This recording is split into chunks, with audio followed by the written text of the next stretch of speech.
దుర్గా,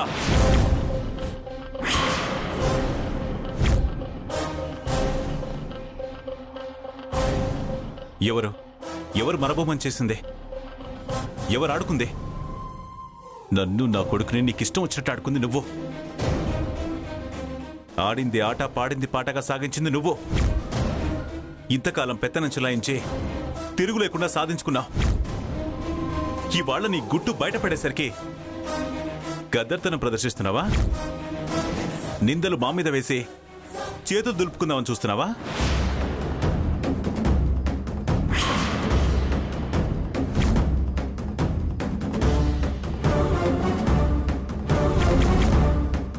అడుగు, నీ గుండెల మీద చేయి వేసుకుని నీ అంతరాత్మని ఆత్మసాక్షిగా అడిగి తప్పు నీదో మాదో తేల్చుకో.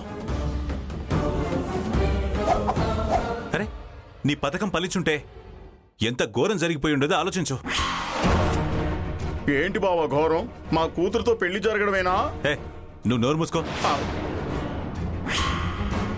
మా ఆవిడతో మాట్లాడుతుంటే నువ్వేంటి మధ్యలో? చూడు దుర్గా, ఇక నువ్వు ఏం చేయాలనుకుంటే అచ్చాయి. ఇక నేను నీకు భయపడే ప్రసక్తే లేదు. ప్రాణాలు తీసుకుంటానన్న భయం లేదు. బావొచ్చాడు.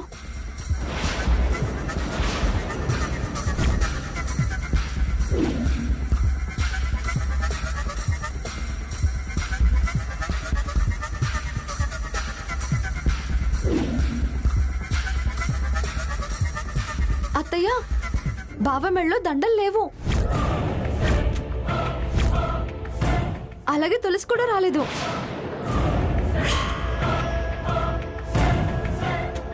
ఒకవేళ తాళి కట్టించుకుని తులసి పుట్టింటికి వెళ్ళిందేమో. నేను వెళ్ళి చూసిస్తాను. ఏంటి, దాని మెళ్ళో తాళుందో లేదో చూసిస్తానంటావా? అది ప్రసాద్ రక్తం. నా మేనకోడలు నీ టైప్ కాదు. పద్ధతి తప్పి పనులు చేసే రకం కాదు. తప్పు చేసే మనిషే కాదు. వెనకెళ్ళో. సిచ్యువేషన్ చాలా సీరియస్ గా ఉంది. ఇప్పుడు ఇంతమందిలో అమ్మని నిలదీస్తే బాధపడుతుంది. రచ్చ చేసినా చేయొచ్చు, తర్వాత అడగడమే బెటర్. ఆగరా, ఎక్కడికెళ్ళొచ్చావరా? లింగేశ్వరరావు దగ్గరికి వెళ్ళొచ్చానమ్మా.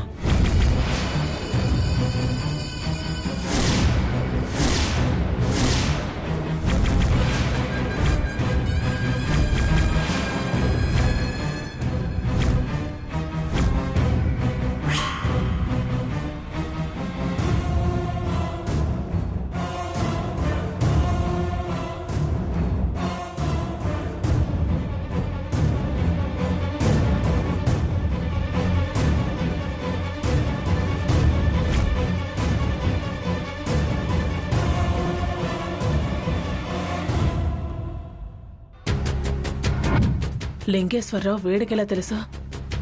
వీడినెక్కడ కలిశాడు? వాడి ఊళ్ళోకి రావటం నా కోసమే అన్నట్టుంది. మొత్తం పాడు చేశాడు వేదవా.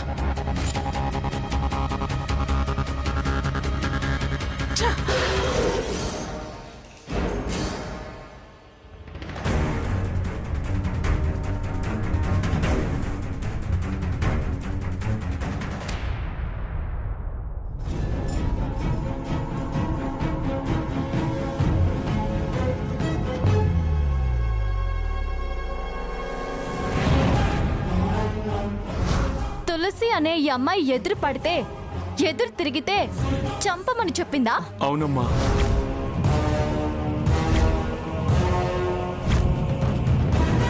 తులసి రండి బాబు గారు, కూర్చోండి. కూర్చోండి.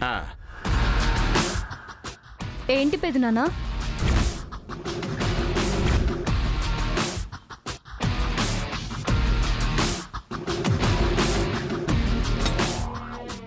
ఏంటి దాని మొహంక అలా చూస్తున్నారు?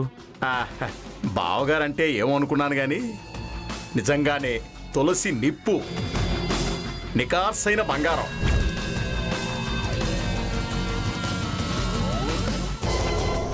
అందుకే ఆయన అంత గొప్పగా నా మేనకోడలు తప్పు చేయదు అన్నాడు. దానికి అలా ఎందుకు అంటున్నారు? వీళ్ళు వెళ్ళిపోయారు కదా.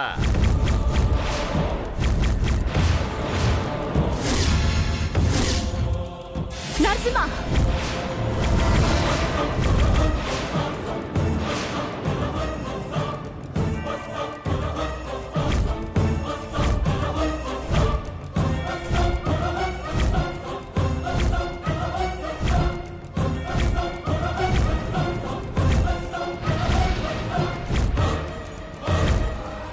ఆహా, అలా అని మీ అత్తయ్య అందమ్మా.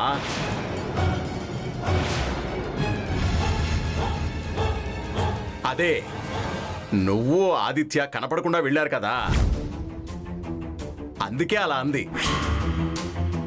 మళ్ళీ తిరిగొచ్చారు కదా. ఒకవేళ దండల పెళ్ళిళ్ళు గుళ్ళు ఏమన్నా చేసుకున్నారేమో అని. మెళ్ళో తాళిబుట్టు ఏమన్నా ఉందో లేదో చూసి రమ్మంటే వచ్చా, అంతే.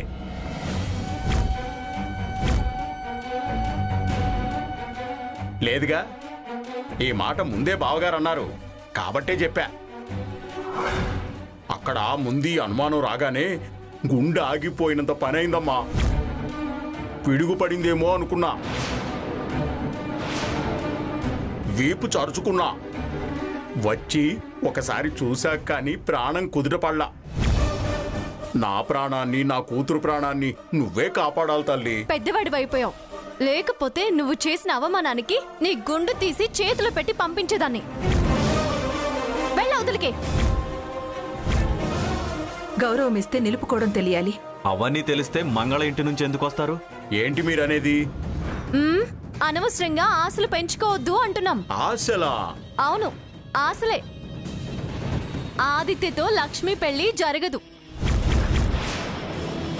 లేట్ చేసి మీరు నలుగురిలో నవ్వులు పాలయ్యి ఆ తర్వాత లక్ష్మి ఏదో ఒక అఘాయిత్యం చేసుకునే కంటే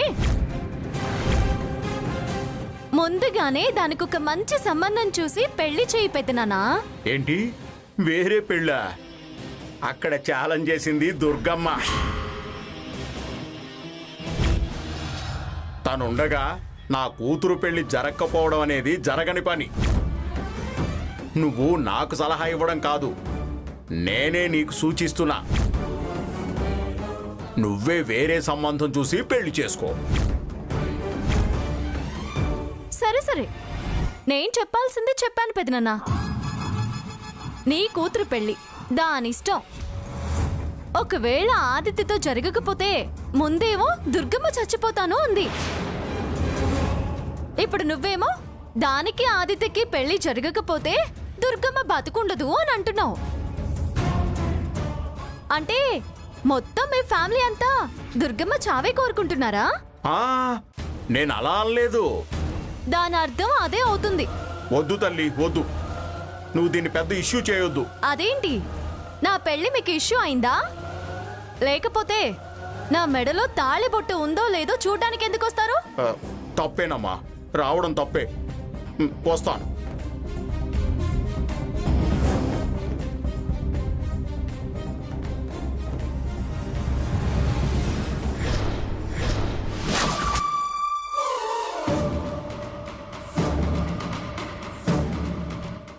ఒకసారి కృష్ణప్రసాద్ గారికి ఫోన్ చేయమ్మా. ఇప్పుడెందుకు?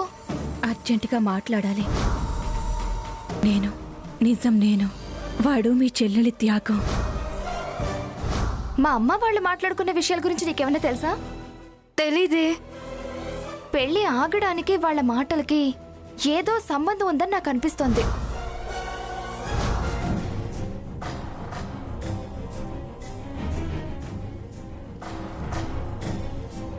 తులసి డాటర్ ఆఫ్ దుర్గమ్మ కృష్ణప్రసాద్. అమ్మ లాస్ట్ మినిట్లో ప్రసాద్ అంకుల్తో మాట్లాడింది ఏ విషయం గురించే కావచ్చు.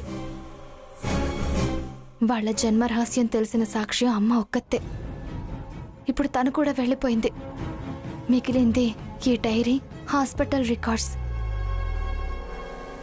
అంకుల్ ఏనాటికైనా ఈ విషయం బయట పెడతారు. లేదు అనుకున్నప్పుడు ప్రియా ఆంటీ కోరుకున్నట్టు ఆదిత్యకు తులసికి పెళ్లి జరిగేలా చూడాలి. ఎట్టి పరిస్థితుల్లో ఆదిత్యకు వెంకటలక్ష్మికి పెళ్లి జరగడానికి వీల్లేదు. దుర్గమ్మ గారు పంతం పట్టింది. ఆ పంతానికి అంకుల్ లొంగొచ్చు, కానీ నిజం బయట పెట్టేదెలా? అయినా ఆ ప్రేమికులకు న్యాయం జరిగేలా చూడాలి. ఇప్పుడు నేను ఫారెన్ వెళ్లాల్సిన పరిస్థితి. ఇది నా భవిష్యత్తు, ఈ డైరీ వాళ్ళ భవిష్యత్తు. నేను వెళ్ళినా ఈ బాధ్యత నా ఉద్యోగ ధర్మం నెరవేర్చడానికి వచ్చిన నా బెస్ట్ ఫ్రెండ్ అయిన హాస్నీకి అప్పగించాలి. తనకు నిజాలన్నీ చెప్పి ఎలా అయినా వాళ్ల పెళ్లి జరిపించమని వేడుకోవాలి. ప్రియా ఆంటీ కోరుకున్నట్టు ఈ నిజం బయట పడకుండానే తులసి ఆదిత్యల పెళ్లి జరిగేలా చూడాలి.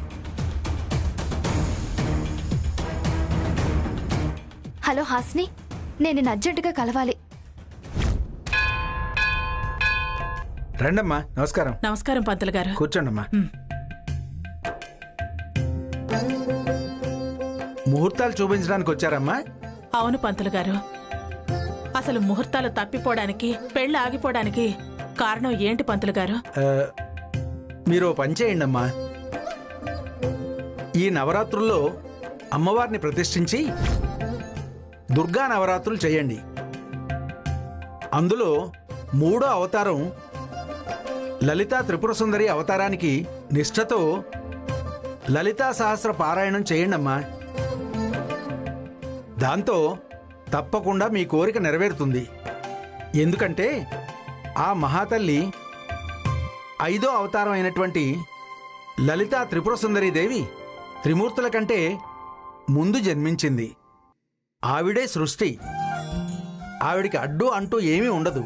విశ్వాన్నే జయించిన మాత లలితాదేవి. మీరు లలితా పారాయణం చేసి భక్తి శ్రద్ధలతో ఆరాధన చేస్తే ఈ నవరాత్రులు అయ్యేలోపు మీరు అనుకున్న పనులన్నీ నిర్విఘ్నంగా జరుగుతాయి. దసరా తర్వాత మీకు ఎటువంటి ఆటంకాలు రావమ్మా. నిర్భయంగా వివాహం జరుపుకోవచ్చు. సరే పంతులు గారు, చాలా మంచి మాట చెప్పారు. మీరు చెప్పినట్టే నవరాత్రుల్లో లలిత పారాయణం జరిపిస్తాను. మా ఇంట్లో విగ్రహం ప్రతిష్ఠ చేయించి మీరే దగ్గరుండి ఈ కార్యక్రమం జరిపించాలి. నాదే ఉందమ్మా. ఆ కార్యక్రమానికి నేనే అవసరం లేదు. వేరే ఏ పంతులైనా జరిపించవచ్చు. శాస్త్రం గురించి బాగా తెలిసిన వాళ్ళు మీకంటే గొప్పగా ఎవరుంటారు? శాస్త్రాలు నా ఒక్కడికే కాదమ్మా, చాలా మందికి తెలుసు. శాస్త్రాలు వేదాలు ఎంతో కాలంగా ఉన్నవి. మాకు వంశపారంపర్యంగా వస్తున్నవి. అలాగే ఈ రోజుల్లో వేద పాఠశాలలు ఉన్నాయి. ఈ విద్య నేర్చుకున్న వాళ్ళల్లో నాకంటే గొప్పవాళ్ళు ఉన్నారు. వీలైతే నేను చేస్తాను, లేకపోతే మీరు ఎవరితో అయినా చేయించుకోండమ్మా. అలాగే పంతులు గారు.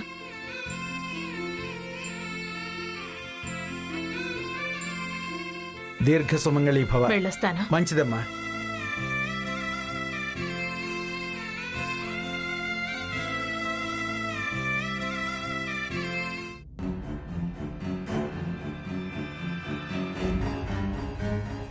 నమస్కారం పంతులు గారు. నమస్కారం బాబు, కూర్చోండి.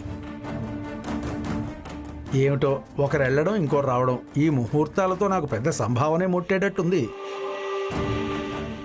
నమస్కారం ప్రసాద్ గారు.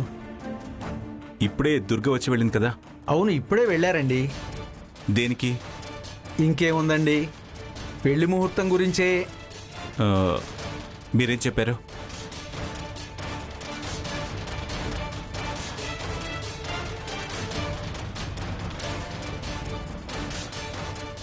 లలిత త్రిపుర సుందరీదేవి పూజ చేయిస్తే తను అనుకున్న వాళ్ళతో పెళ్లి జరుగుతుందా? అవును, అయ్యే అవకాశాలు నిండుగా ఉన్నాయండి. మరి నా కోరిక నెరవేరాలంటే ఏం చేయాలి?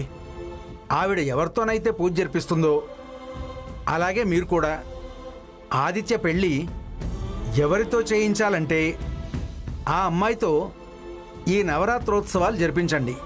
ఆ తల్లే మీ అబ్బాయికి సరిపడ్డ వాళ్ళు ఎవరితో మీ అబ్బాయికి ముడిపెడితే భవిష్యత్తు బాగుంటుందో వాళ్లతో ముడివేస్తుంది.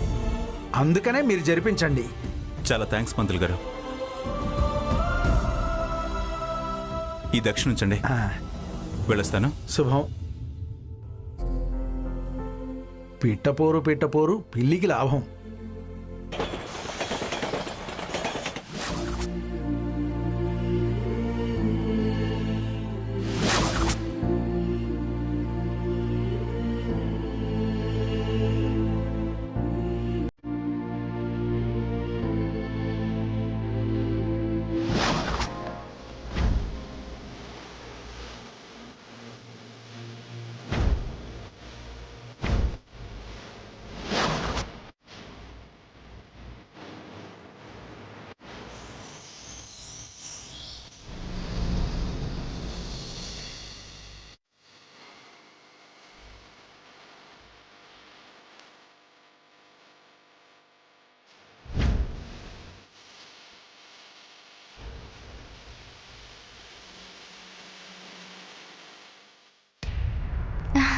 Hasini, congratulations.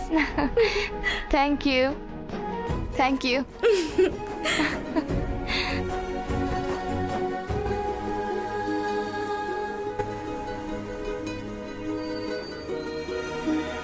Coffee, tea, juice. ఇది టైం కాదు, వద్దు. అయినా మన మధ్య ఈ ఫార్మాలిటీస్ ఏంటి? చెప్పు, అర్జెంటుగా ఫోన్ చేసి రమ్మన్నావు దేనికి?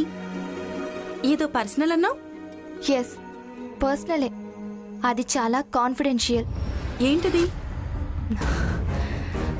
నేను కాన్ఫరెన్స్కి యుఎస్ఏ వెళ్తున్నాను కదా, నా అవసరం ఇక్కడ చాలా ముఖ్యమయ్యేలా ఉంది.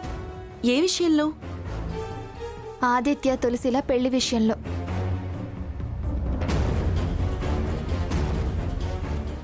వాళ్ళ పెళ్లికి నువ్వంత ముఖ్యమవడం ఏంటి? అదే కాన్ఫిడెన్షియల్. మా అమ్మ వాళ్ళ ఫ్యామిలీ డాక్టర్. ఆదిత్య తులసిల జననం మా అమ్మ చేతుల మీదుగానే జరిగింది. అప్పుడొక సమస్య ఆ కుటుంబం మధ్య చోటు చేసుకుంది. దానికి మా అమ్మే సాక్ష్యం. ఏంటి వైదేహి నువ్వనేది? నిజం. చెప్పు, ఏంటా నిజం? దుర్గమ్మ గారికి, ప్రియా గారికి ఒకేసారి పెయిన్స్ వచ్చి హాస్పిటల్కి వచ్చారు. దుర్గమ్మ గారికి మగపిల్లాడు పుట్టకపోతే చనిపోతానన్నారట.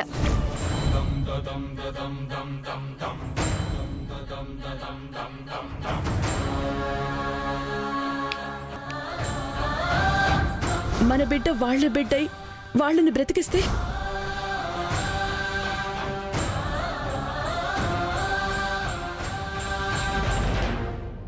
పురిటిబిడ్డ త్యాగానికి సిద్ధపడిన నీ ధైర్యానికి నాకు మాటలు రావడం లేదు ప్రియా.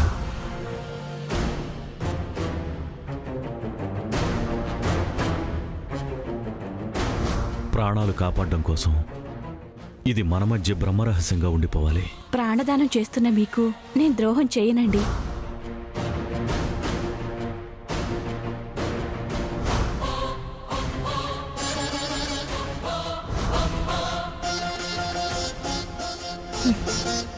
ఆ రోజు జరిగిందేంటో, ప్రియా గారి త్యాగం ఏంటో అమ్మ తన డైరీలో స్పష్టంగా రాసుకుంది.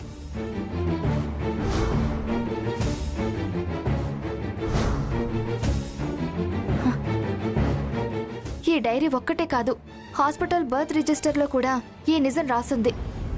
ఎవరికి ఏ బిడ్డో క్లియర్గా నోట్ చేసింది. నేను యుఎస్ నుంచి తిరిగి వచ్చేదాకా నువ్వు నా డ్యూటీ చేయడమే కాదు, నా బాధ్యతలు కూడా నువ్వే తీసుకోవాలి. తప్పకుండా వైదేహి, చెప్పు. నువ్వే బాధ్యతలు అప్పగించినా అవి నేను తప్పకుండా నిర్వర్తిస్తాను. నువ్వు ప్రియా ఆంటీకి ఇచ్చిన మాటను నేను ఫుల్ఫిల్ చేస్తాను. ఆదిత్య తులసిలు బావమర్దళ్లే కాదు, మంచి ప్రేమికులు. రేపు కాబోయే భార్యాభర్తలు. వాళ్ల పుట్టుకల్లో ఎలా అయితే దుర్గమ్మ పంతం పట్టిందో, అలాగే ఆదిత్య పెళ్లి విషయంలో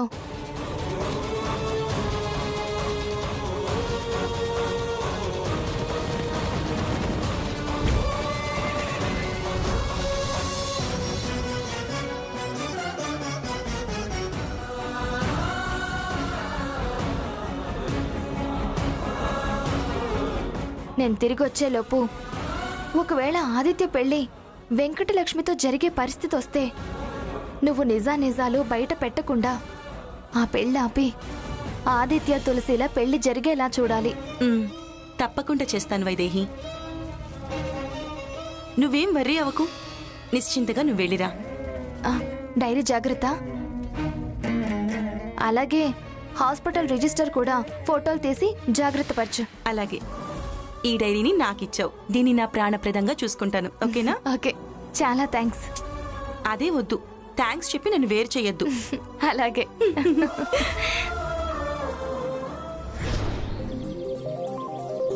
ఏంట్రా అలా చూస్తున్నావు?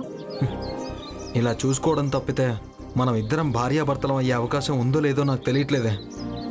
చూస్తూ చూస్తూనే నువ్వు నేను పెద్దవాళ్ళం అయిపోయేలా ఉన్నాం. ఇవన్నీ పక్కన పెడితే 3 కర్లవరం అయ్యే వరకు మనకు పెళ్ళి అయ్యేలా లేదు. ఈ అమ్మ నాన్న పంతం మన పెళ్ళికొచ్చింది. తాలిబొట్టు పట్టుకుని అటొకరు ఇటొకరు కొట్టుకుంటూ తిట్టుకుంటూ అటొకరు ఇటొకరు ఉంటే 3 ముళ్ళు ఎలా పడతాయి? మన మొద్దు ముచ్చట ఎలా తీరుతుంది? అసలు మన భార్యాభర్తలం ఎప్పటికవుతాం? నాకైతే రోజు రోజుకి ఆశలు చచ్చిపోతున్నాయి.